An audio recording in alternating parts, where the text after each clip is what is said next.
স্বাগতম জানাই ট্রিলভাস বাংলাতে, আপনার বইয়ের কুতূহলের এবং ইতিহাসের সাথী।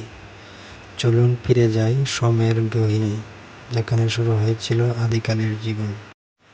আজ থেকে প্রায় 400 কোটি বছর আগে পৃথিবী ছিল আগুনে ভরা এক ভয়ঙ্কর গ্রহ। তখন ছিল না মানুষ, না পশু, এমনকি কোনো গাছপালাও না। কিন্তু সেই ভয়ানক পরিবেশে জন্ম নিয়েছিল আদিম প্রাণীর জীব।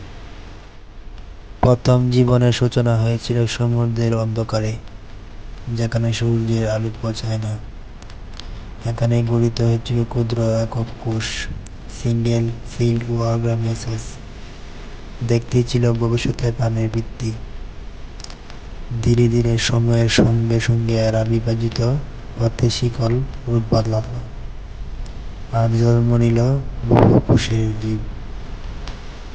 এই সময়ে তৈরি হয় স্ট্রোমাটোলাইট, পৃথিবীর ইতিহাসের সবচেয়ে প্রাচীন ফসিল।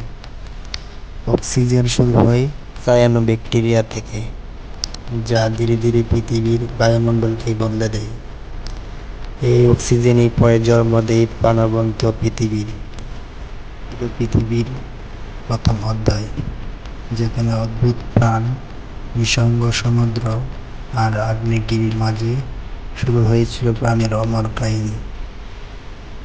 আর সেই ইতিহাসে বলছে, আমরা কেউ স্পেস এই মুহূর্তের সৃষ্টি নয়, আমরা আসলে কোটি কোটি বছরের বিবর্তনের এক জীবন্ত প্রমাণ।